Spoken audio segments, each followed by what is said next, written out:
Boa tarde a todos. Boa tarde a todos. Como bem já foi falado, né? Eu estou aqui na Regeneração há mais de 40 anos. E eu sou cria da casa. E a gente até estava conversando que nunca tinha a coincidência, né, de cair uma palestra num dia de reunião pública. E hoje não só isso está acontecendo, como também, né? Tem um representante da casa que está podendo falar um pouco sobre nossa regeneração. Uma casa que nos auxilia, nos recebe, uma casa que há 75 anos vem iluminando as nossas consciências. E eu também dedico, né, essa nossa conversa à minha querida tia Jacida, falecida na quarta-feira, trabalhadora da casa. Inicialmente, assim que ela faleceu, se encarnou, eu falei assim para ela: não, me tira dessa, porque eu acho que eu não vou ter condições de chegar no domingo e falar. Mas, para que a gente possa testemunhar a confiança e a fé que nós temos nessa doutrina de libertação, e que nós sabemos que, né, o mundo, a vida é feita de partidas e chegadas, e que esse lapso de tempo, que não sei quanto vai durar, mas a certeza de a gente se reencontrar um dia.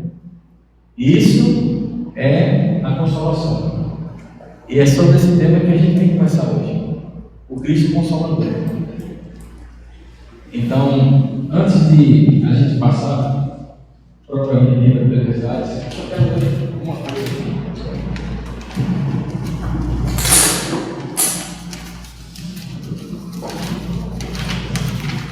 Quem escreveu foi Kardec. Olha só. O Cristo Consolador é feliz expressão utilizada por Allan Kardec para indicar que todas as misérias, decepções, dores físicas, perda de seres amados encontram consolação na fé do futuro, na confiança da justiça divina que o Cristo veio ensinar aos homens. Isso está no Evangelho segundo o Espiritismo, capítulo 6, item 2. Então, por isso, nós temos a obrigação de testemunhar essa fé e essa crença dessa doutrina, que realmente ela nos abre a nossa mente. Ela nos dá uma perspectiva que nenhuma outra dá. A certeza da gente continuar no nosso caminho. A certeza que nós temos que fazer de nós uma pessoa cada vez melhor. Porque essa é a nossa principal missão. Se a gente se reformar, se a gente se melhorar, a gente vai estar contribuindo com o nosso Cristo Redentor. E para que a gente possa entrar no tema propriamente dito, nós temos que, eu sempre gosto de fazer isso aqui, regredir um pouco ao passado. Vocês sabem quantos bilhões de anos a nossa Terra tem? Aproximadamente 4,5 bilhões de anos. Vocês sabiam que Jesus Cristo, ele é o nosso governador. Acredito que todos saibam. Jesus Cristo, há 4,5 bilhões de anos aproximadamente, ele presidiu a formação do nosso planeta. E já era, desde então, há 4,5 bilhões de anos atrás, que é uma conta que até fica difícil a gente mensurar o tamanho, os números, né, os dígitos que esse número contém.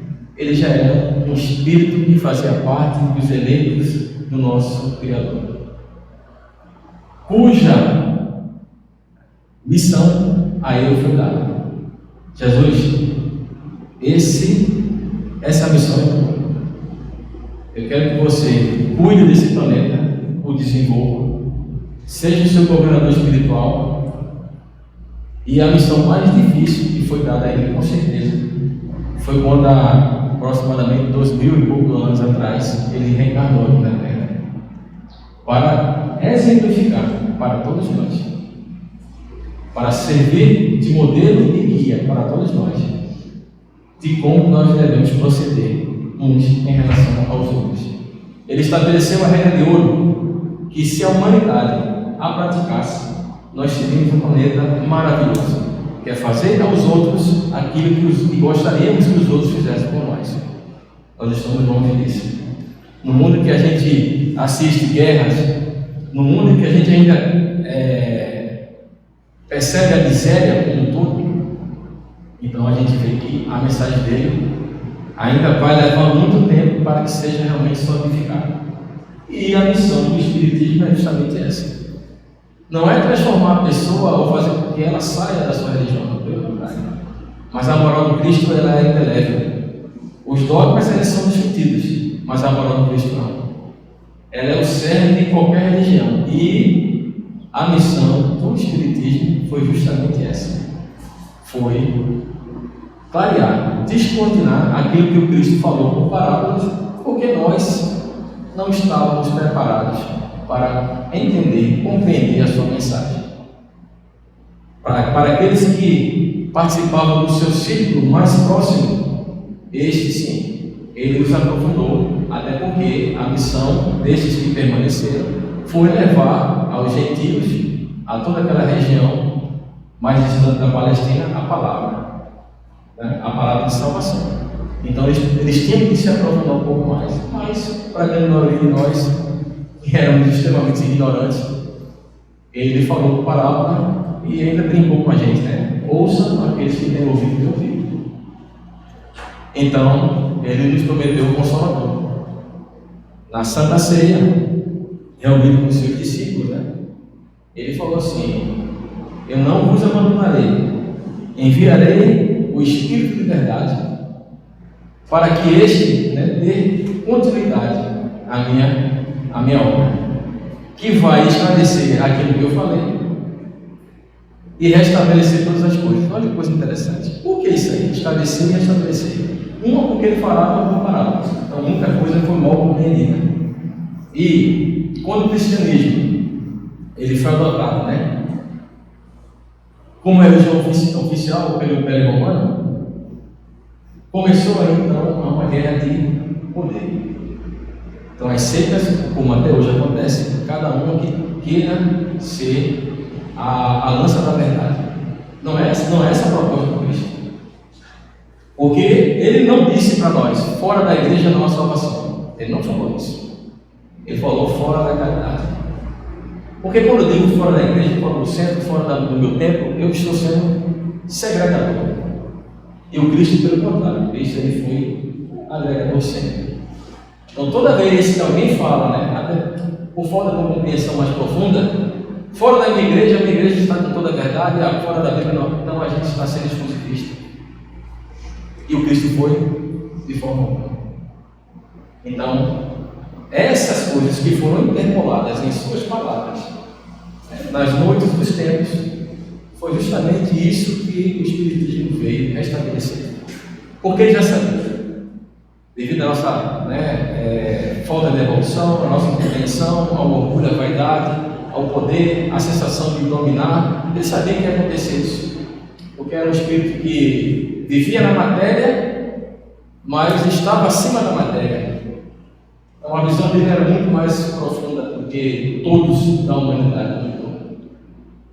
Então ele já sabia o que ia acontecer, por isso que ele falou: no tempo correto, em época oportuna, eu irei enviar o Espírito de verdade, o Consolador prometido, para que ele esteja junto de vós para sempre. E assim, a nossa doutrina espírita chegou ao mundo, cuja a consolidação se deu em 18 de abril de 1857 com o lançamento do Livro dos Espíritos. E não apenas mas ele veio através de muitos. Os Espíritos, que são as vozes do céu, trouxe para nós a realidade. Trouxe para nós tudo aquilo que o Cristo falou de uma maneira simples e direta, de uma maneira de fácil compreensão. Então essa foi a mensagem, essa foi a missão do Espiritismo. Vamos começar aqui. Isso aqui está no livro A Caminho da Luz.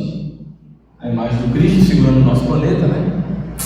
Uma aflição, porque realmente ele Ele fica triste, né? Quando a gente não consegue seguir os passos que ele deixou, mas ele sabe que tudo vai a seu. Resultado sobre o mundo espiritual na direção de todos os fenômenos do nosso sistema. Existe uma comunidade de espíritos puros e eleitos pelo Senhor Supremo do Universo, em cujas mãos se conservam as rédeas diretoras da vida de todas as coletividades planetárias.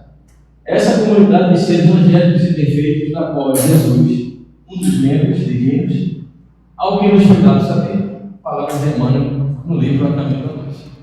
Então, há 4,5 milhões de anos atrás, como eu já falei para vocês, nosso querido mestre já estava aqui presente, presidiu a formação do nosso planeta e preparou o nosso planeta para que pudesse receber a nossa espécie. E aí, o interessante é que muitos falam assim: o Cristo não é conhecido pela humanidade. É sim. É sim. Tanto pelo Ocidente como pelo Oriente.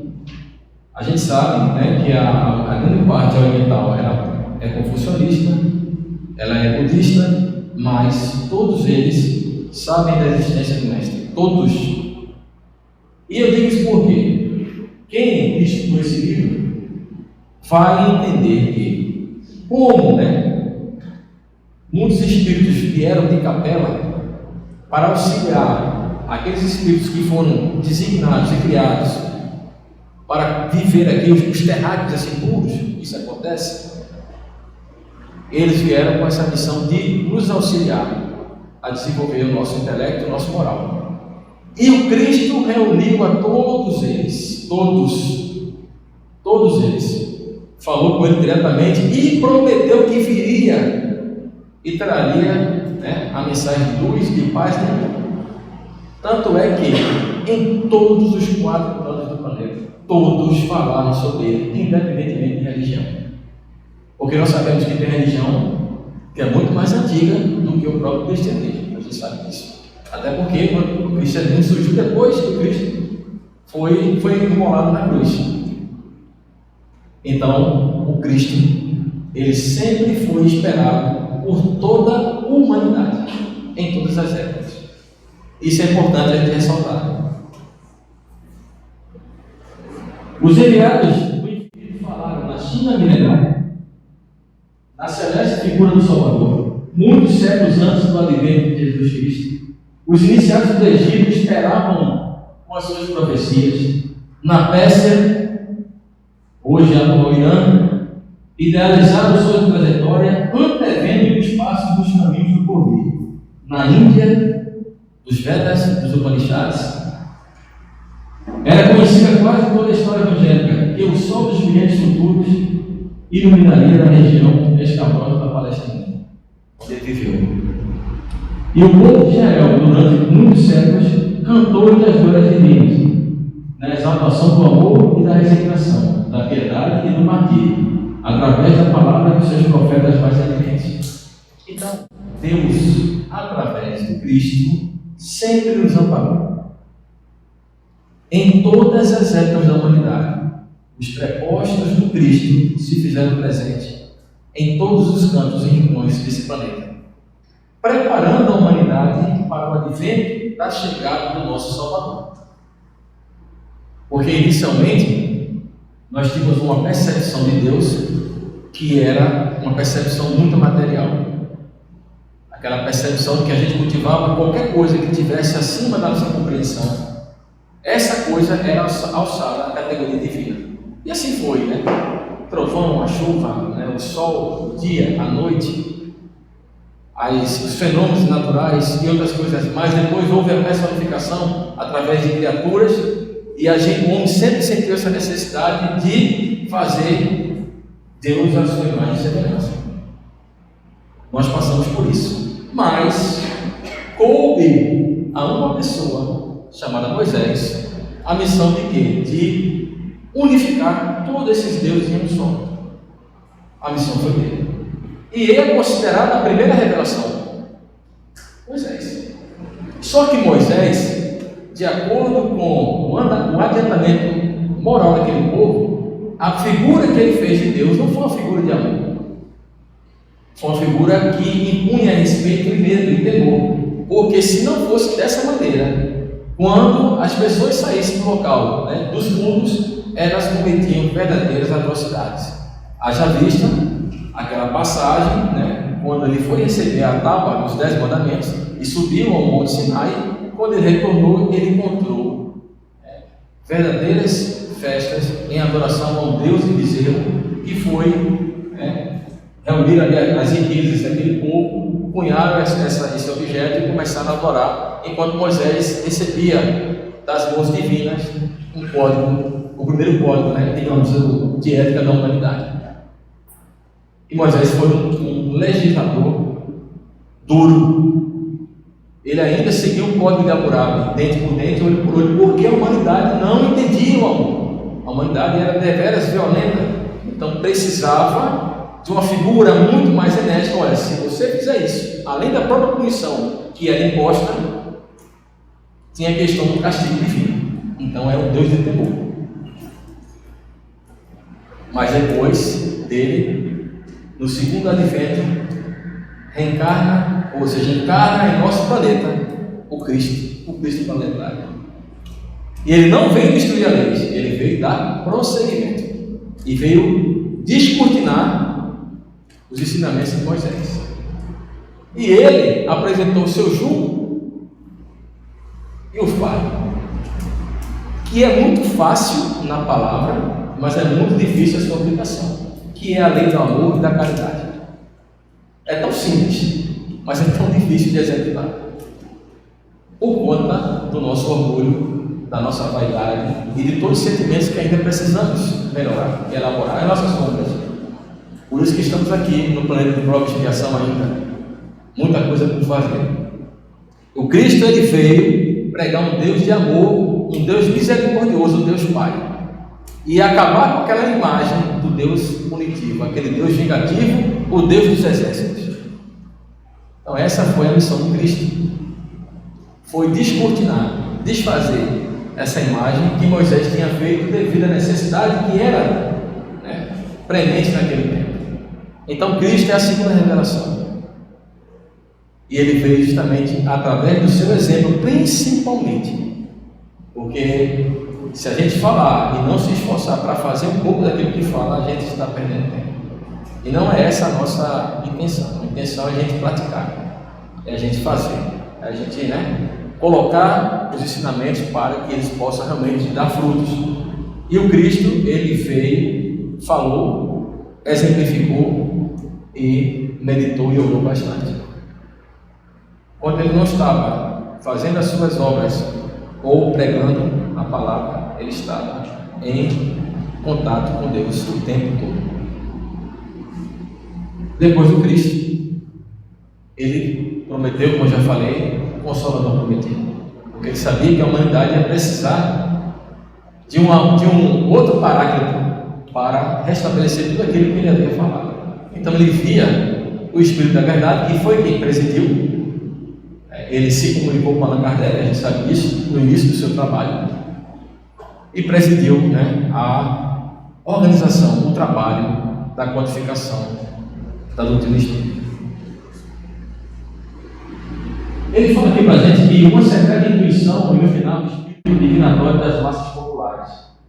Todos os povos o esperavam em seu seio acolhedor, todos o queriam, localizando em seus caminhos a sua expressão sublime e divinizada. Todavia, apesar de surgir um dia no mundo com a alegria de todos, e tristes, de todos os tristes, e providência de todos os infortunados, a sombra do trono de Jessé, o Filho de Deus, em todas as circunstâncias seria o verbo de luz e de amor do princípio, cuja genealogia se confunde na folha dos sóis que rolam do infinito.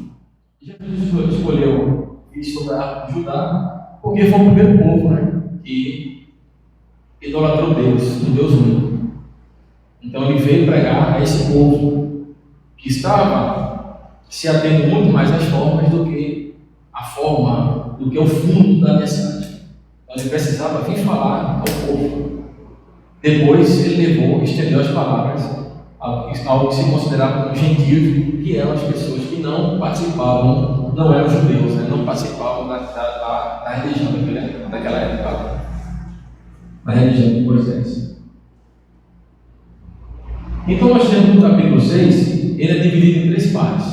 Nós temos o jugo leve, o Consolador prometido e o advento do Espírito de verdade. Vamos falar um pouquinho sobre ele.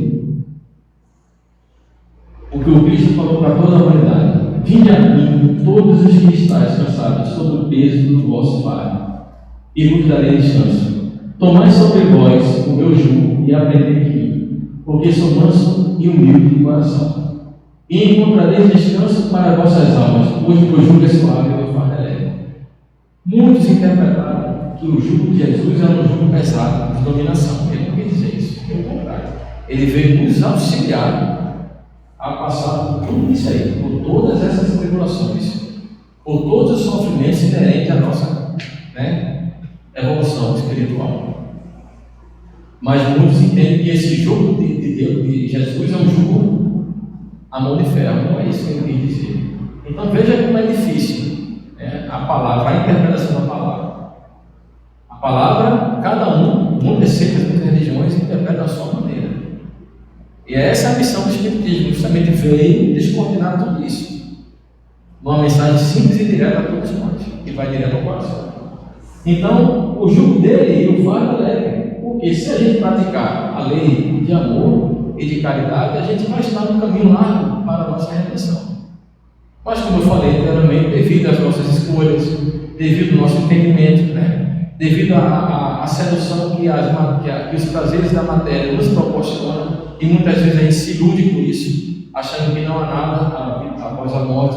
O próprio materialismo, que foi um responsável muito grande por deixar a humanidade nas trevas durante muito tempo, porque se depois da vida não existe mais nada, por que eu vou me esforçar para crescer como pessoa ou ajudar alguém? É uma matéria que nos induz ao orgulho e o egoísmo de forma muito exacerbada. Então, o materialismo é o principal, e foi o Kardec que colocou isso na codificação, é a principal doutrina que o Espiritismo vai combater, porque ela realmente acaba com todo o sentimento de humanidade que a gente possa ter. Todos os sofrimentos e misérias, exceções, dores físicas, perdas e seres amados encontram sua consolação na confiança da justiça de Deus e o Cristo veio ensinar aos homens. Seu jugo é a observância dessa lei, mas esse jugo é leve e a lei é suave, pois que apenas impõe como dever o amor e a caridade. Como eu falei, fora da caridade não há salvação. Amai a Deus sobre todas as coisas e ao próximo como a ti mesmo. Isso contém todas as leis e os profetas. O Cristo falou para todos nós. E tudo aquilo que estava colocado como doutrina naquela época, ele resumiu no versículo: amar a Deus sobre todas as coisas e ao teu próximo como a ti mesmo. Porque não se pode amar verdadeiramente a Deus sem amar o próximo, nem amar o próximo sem amar a Deus. Isso é impossível. Palavra do Evangelho segundo o Espiritismo. Então, e ele coloca como assim mesmo, porque se a gente não se ama, se a gente não se valoriza, dificilmente a gente vai valorizar o nosso próximo, o nosso semelhante. Tudo, já falei mais uma vez, não na questão egoística, começa por nós e com nós e conosco. Tudo. A nossa reforma íntima, o se aceitar, o gostar de si mesmo, de se amar. E aí sim, quando eu estou pleno, eu sou uma pessoa diferente, tenho condições de auxiliar com melhor propriedade aos outros. Um exemplo que eu costumo falar sobre isso é que no avião, quando há uma pane, o que é que a aeromoça nos orienta? Que nós coloquemos primeiramente a máscara em nós, para depois a gente colocar nas crianças, ou nos idosos, ou nos incapazes. Por quê? Porque eu tenho que primeiro estar bem para poder realizar os procedimentos necessários. Então, basicamente é isso. Nós temos que nos amar, nós temos que nos esforçar para sermos pessoas melhores, promover a reforma íntima tão propagada e tão falada pelo Espiritismo. E aí sim, com o nosso exemplo, com a nossa forma de proceder, a gente vai naturalmente auxiliar aqueles que estão ao nosso redor, através das nossas condutas. O Consolador prometido, ele falou assim para a gente: se me amais, observareis os meus mandamentos, e rogarei ao Pai, e ele vos dará o outro Consolador, para que convosco permaneça para sempre o Espírito de verdade, que o mundo não pode acolher, porque não o vê nem o conhece. Vós o conheceis, porque permanece conosco. Não vos deixarei órfãos, eu virei a vós. Então essa foi a promessa que ele nos fez, antes da sua crucificação. Paulo ia enviar para a humanidade o Consolador prometido, o Espírito de verdade. E nós sabemos que a terceira revelação do Espírito, que a terceira revelação é o Espiritismo, o Consolador prometido por Jesus.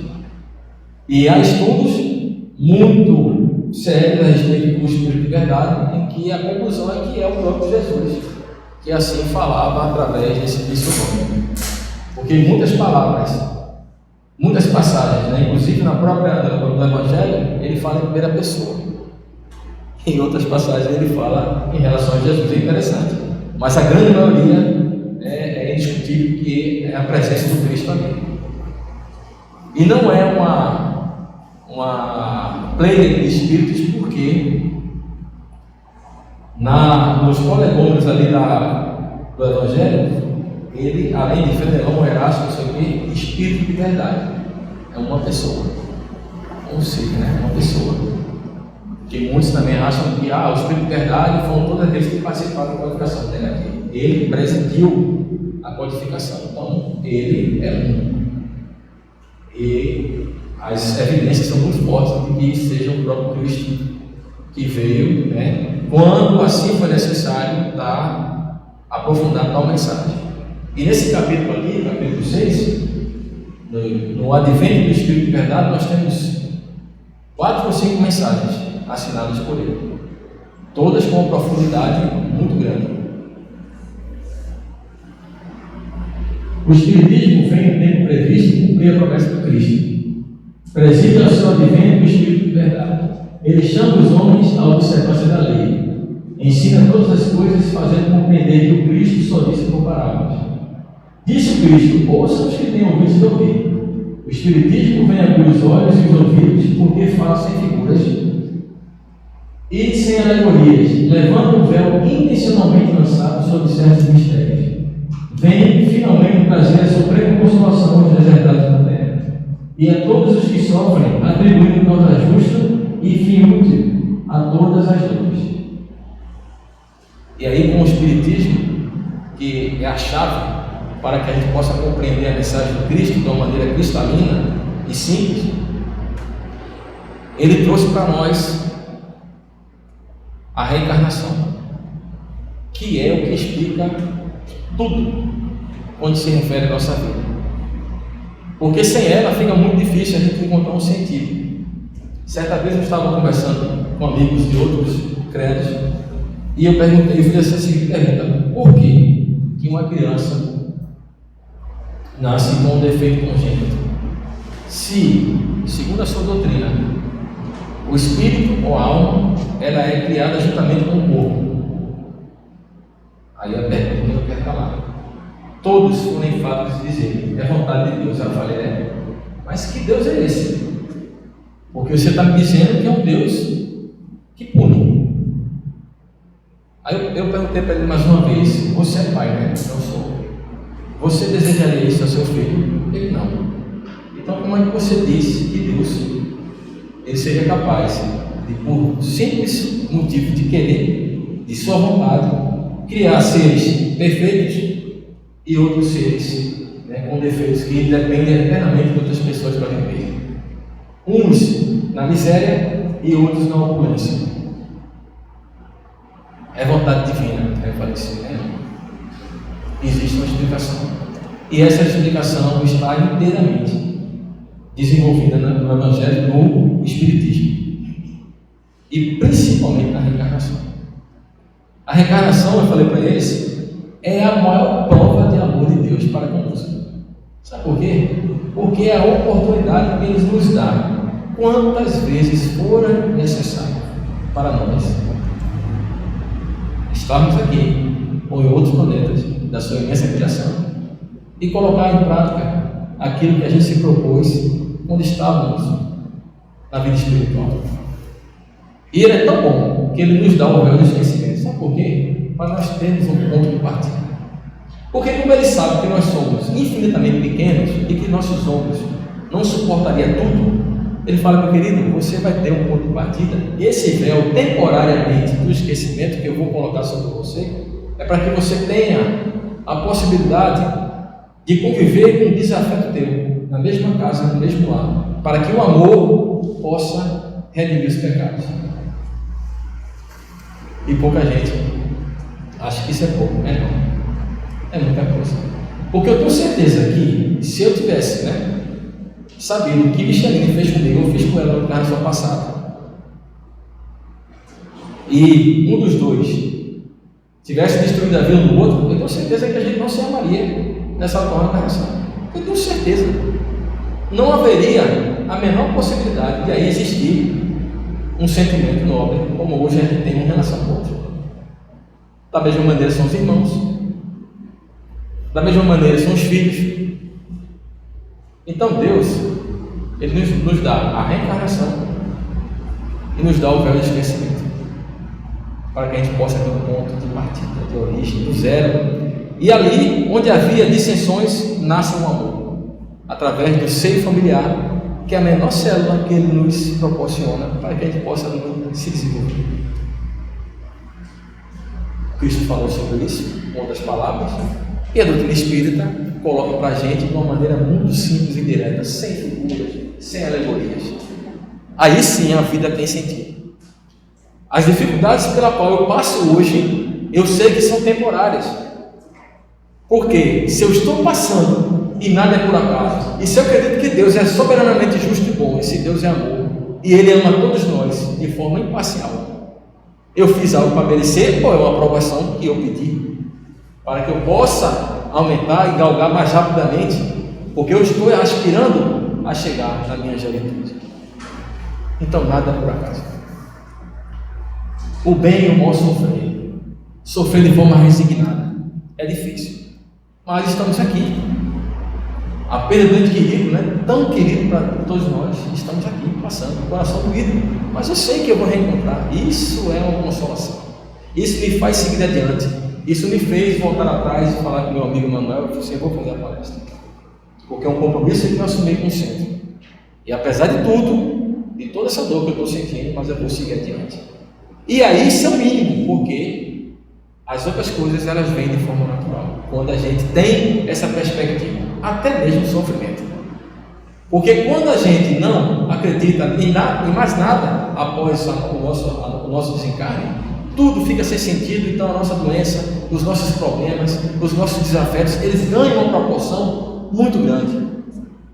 Não raras vezes, muitos que não acreditam ou não têm essa perspectiva do futuro, cometem um suicídio, achando que vai se livrar desse problema que ora está passando, e não vai. Então por isso é que a nossa doutrina é uma doutrina que ilumina nossas consciências e faz com que a gente siga adiante, apesar de todas as vicissitudes e problemas que a gente atravessa.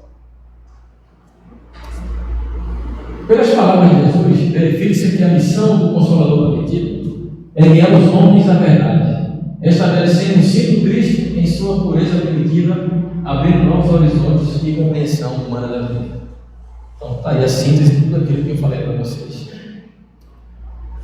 Portanto, assim como Cristo disse: não vim destruir a lei, porém cumpri-la, também o Espiritismo diz: não vem destruir a lei cristã, mas dar-lhe execução. Não ensina absolutamente nada contrário ao que ensinou Cristo, mas tão somente desenvolve, completa e explica os termos mais claros para toda a gente. Essa é a missão do Espiritismo: é iluminar as consciências de uma maneira tranquila, direta, e qualquer um pode entender. Não precisa ser doutor, não precisa ter um nível superior para compreender a mensagem de Cristo. É uma mensagem direta. Agora, ela é direta e simples, mas é de difícil execução, porque nós ainda não estamos suficientemente evoluídos para sentir o amor, para dar esse amor em toda a sua plenitude, mas vamos chegar lá, passo a passo, reencarnação, dia após dia. E a nossa principal ferramenta é a vontade e a fé. Essas duas coisas a gente faz milagres. Estamos chegando aqui ao final da nossa conversa. E aí nós chegamos no Espírito de verdade. Vem como outrora aos transviados, olha só, isso é a mensagem do Espírito de verdade. Analisem por si só. E vejam se não é o Cristo falando para a humanidade. Vem como outrora aos transviados filhos de Israel, trazendo-nos a verdade e dissipar as trevas. Escutai o Espiritismo, como fez antigamente a minha palavra. Tem de lembrar aos incrédulos que acima deles reina a imutável verdade, o Deus bom, o Deus grande, que faz germine as plantas e se levante as ondas. Revelei a doutrina divinal, Espírito de verdade. Ele falou em primeira pessoa, ele falou como Cristo.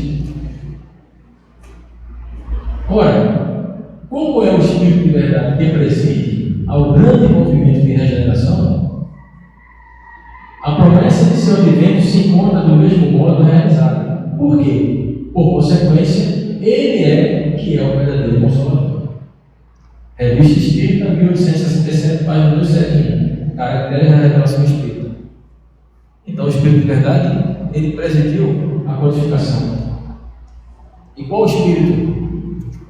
Uma grandeza dessa natureza teve condições de assumir essa tarefa que não o próprio Cristo. Claro, secundado por seus prepostos, como sempre. Ele não trabalha sozinho. Ele tem, assim como Cristo é um preposto direto de Deus, ele também tem seus espíritos que nos auxiliam a todos nós, a toda a humanidade. As religiões que se fundaram no Evangelho não podem, pois, dizer-se possuidoras de toda a verdade, porquanto ele, Jesus, reservou para si a complementação ulterior de seus ensinamentos. Gênesis, capítulo 17 e 37. As religiões não podem se dizer possuidoras de toda a verdade. Está lá. O Consolador é, pois, segundo o pensamento de Jesus, a personificação de uma doutrina soberanamente consoladora, cujo inspirador há de ser o Espírito de verdade. Mais uma vez, na Gênesis, capítulo 17 e 39. Consolador prometido, Evangelho segundo o Espiritismo, nós sabemos então o papel da nossa doutrina espírita. Então, eu agradeço imensamente essa oportunidade de aqui estar, conversando com todos, falando do nosso Consolador, falando do Cristo, falando de sua lei e, principalmente, exortando a todos nós a arregaçarmos as mangas e combater o bom combate. Não é o combate de enxergar no próximo os defeitos que ele possui, mas é o combate interior. E cada um de nós sabemos o que temos que melhorar, sabemos o que temos que fazer. Então, que a gente possa pegar a palavra, sair do campo, cultivar o bom combate, propósito de fazer a reforma íntima, porque dessa maneira a gente vai estar contribuindo com o nosso Cristo nessa missão tão árdua e difícil que é transformar esse planeta de provas e expiações para a regeneração.